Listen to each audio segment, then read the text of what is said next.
So today we're going to talk about the non-acceptable and acceptable liquids during intermittent fasting. A very important topic because so many people make mistakes when they're doing fasting.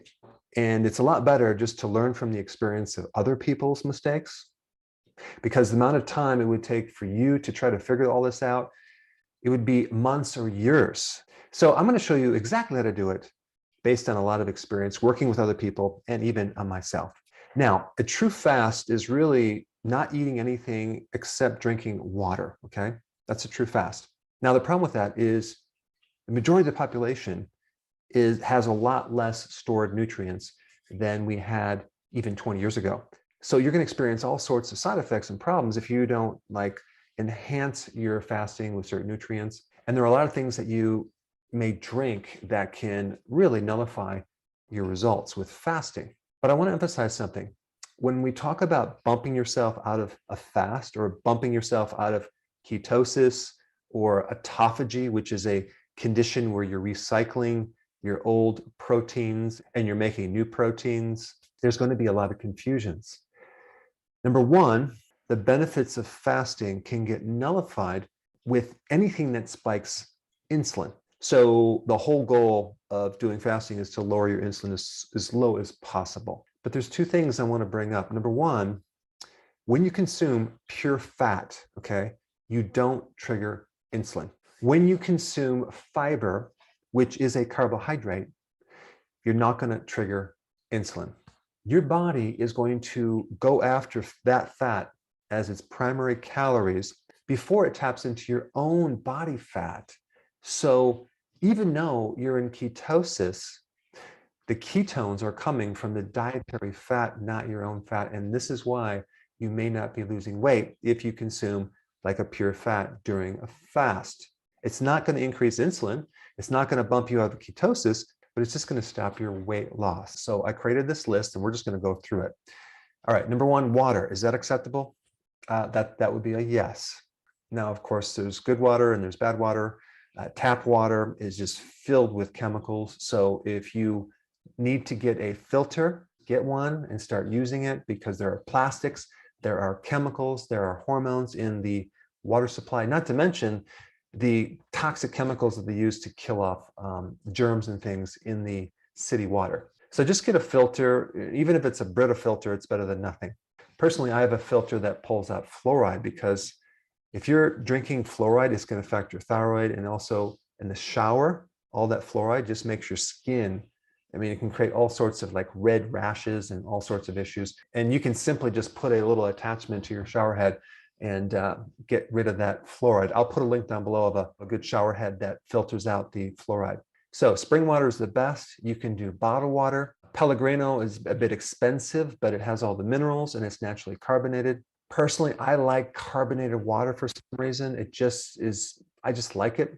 So I have a little machine that pumps in CO2 into water and it makes my own carbonated water. But in general, water is not going to bump you out of ketosis.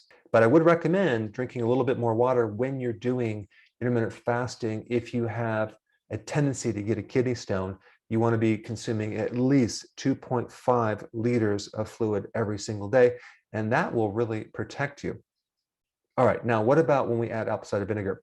That's a definite yes, because apple cider vinegar will greatly help your blood sugars. It's an acid, so it's going to help your digestion. So you're going to just digest better. And even though if you drink it when you're not eating, it's still going to help your digestion. And I'm talking about the microbiome in your intestine. So it'll help that. It will also help you absorb minerals. But the main thing it will do for you is help your blood sugars, and it'll help give you energy as well. So I highly recommend doing like a tablespoon in your water a few times a day. It doesn't actually matter when you take it, but just try it and see if you like it. And some people use a straw so it doesn't affect your enamel. That would be a good idea. All right, what about lemon juice in your water? Absolutely yes, because lemon juice has citrates, and citrates help to inhibit oxalates. So it decreases the risk of getting a kidney stone.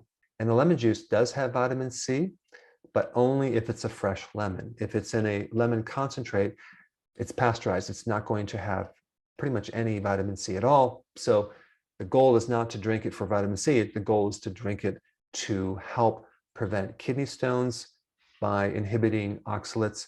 And it's also good for other things too. It helps the liver, it helps the gallbladder, and it also has certain phytonutrients that help in other ways.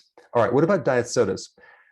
That would be a big fat no, because the artificial sweeteners, especially like aspartame, affects your microbiome, and that can indirectly affect your insulin levels and create insulin resistance. And that can actually cause you to put on weight.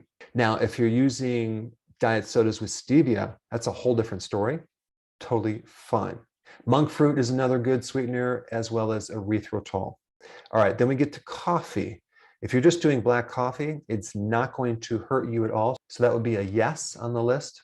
The only point I'm going to bring up is caffeine. If you're drinking a lot of coffee through the day, you're going to be consuming a lot of caffeine, and that can inhibit your sleep cycles, which will then increase cortisol, and that will slow down your weight loss. So I would recommend only doing 1 cup in the morning, if possible. That's what I do. And my cup is actually pretty small. Of course, the coffee is strong, but it's a very small cup. I would definitely spend a little bit more money and get organic, because out of all the things that are sprayed with pesticides, coffee beans are at the top of the list. All right, then we get into this bulletproof thing. What is this bulletproof coffee? Well, they're adding butter or MCT oil to the coffee. And this brings up the point which I talked about in the beginning, where it's not going to bump you out of ketosis. It's going to bump you out of losing weight if you have a slow metabolism. But I do recommend bulletproof coffee in the very beginning while you start this program, because it's going to allow you to do longer fasting. And it has other benefits for your cognitive ability, because MCT oil and even butter will help you generate ketones for your brain, and it's going to help you with memory and focus and concentration. But as you get going and you're really starting to lose weight, and let's say, for example, you have a slow metabolism and things aren't happening, that would be one thing to go. Because I just recently had someone that was trying to lose weight, and they were doing 1 meal a day, but I noticed that they were doing this bulletproof coffee. So we recommended getting rid of the fat in the coffee and just do coffee, maybe just with a little bit of half and half or cream, and boom, they started losing weight. So it is a point to put attention on if you're struggling with weight loss. Now, if you're thin and you want some extra benefits with your cognitive function, definitely do bulletproof coffee. All right, now what about half and half versus cream? Now, half and half is half milk and half cream. And then you have whole cream or whipping cream. Now, half and half has maybe 1.6 grams of carbs. Okay, so I mean, it's pretty small, but it has some in 2 tablespoons, whereas whole cream has 0 carbs. So I would always recommend doing the whole cream in your coffee versus the half and half, but it's a real minor point. So I'm going to put it under the maybe category.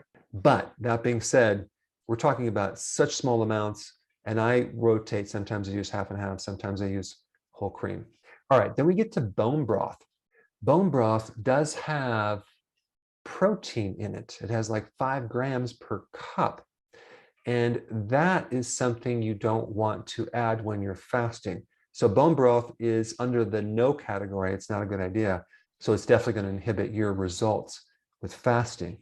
And I just want to back up for a second, because I forgot to talk about non-dairy creamers. Wow, those things are filled with chemicals. I would avoid those at all costs. All right, the next one is tea. Now, green tea is very good to consume when you're doing fasting. There are certain phytonutrients in tea, even if you heat the tea, that will help your metabolism, that will speed things up, that have antioxidant properties, that have other phytonutrients that fight cancer, that have phytonutrients that support blood sugars, and the list goes on and on and on. I highly recommend consuming some type of herbal tea. Green tea is one of them. There's many others on a keto plan. But just one point about that is that these teas sometimes have caffeine, so take that in consideration, because that can start affecting your sleep, especially if you're sensitive. All right, next thing is coconut water. Well, coconut water has between 11 grams to, I think, 16 grams of sugar. So you definitely want to avoid coconut water. Some people drink it for hydration, thinking it's a great electrolyte drink, but it comes with a package. It comes with a lot of sugar. And anytime you eat sugar and when you're fasting, you nullify your results for a good amount of time. Now, coconut milk also has some carbs, but it really depends on the type of coconut milk. The coconut milk from brand name Silk, that actually has 1 gram of carbs, so that may be okay. So coconut water is a no, coconut milk could be a maybe. All right, next one, pre-workout powders that you would put in your drink, like branched chain amino acids. Not good at all. We're talking about a protein. And this protein is not a complete protein. It's just amino acids, and you don't want to do that when you're fasting, okay? I don't recommend branched chain amino acids. That will definitely bump you out of ketosis. It'll bump you out of fat burning, and it'll definitely bump you out of autophagy. And so even when you're working out, by consuming these amino acids or any type of pre-workout drink, either before or after your workout, is not a good thing unless it's just plain electrolytes with no sugar. Now, if you combine this low carb diet with fasting and exercise, you're going to take your ketones to a whole new level. You'll definitely get in much deeper ketosis, and that would be a great goal. Now, what about alcohol? Okay, you've probably heard of types of alcohol that are so-called keto friendly. They have no carbs in them. Here's the problem. It's true that there's certain alcohol, unlike like margaritas or a beer that have carbs or sugar, that doesn't have any added sugar, but the alcohol itself really toxifies your liver, which is going to affect your fasting results and your ability to lose weight and your autophagy. It's not a good idea in any amounts. I'm sorry. Now, what about actual milk? Is that keto friendly? That would be a big fat no, because milk, 1 cup, has like 12 grams of carbs and 0 fiber, which means we're talking about net carbs, which is way too high. But the fat from the milk in the form of butter, as well as the half and half and cream, is a lot better. All right, what about electrolytes? Well, absolutely yes, if it doesn't have any added sugar. If it's sweetened with stevia or monk fruit, totally fine. But realize that sometimes stevia comes with maltodextrin, so you want to make sure it doesn't have maltodextrin or some other type of synthetic sugar. But electrolytes are essential when you're doing fasting. So is other nutrients like B vitamins and vitamin D and omega-3 fatty acids, because the last thing you want to have happen is run out of these nutrients when you're fasting and get dizzy or faint or feel weak. So the best video that you want to watch on that is right here on what supplements to take while you're fasting.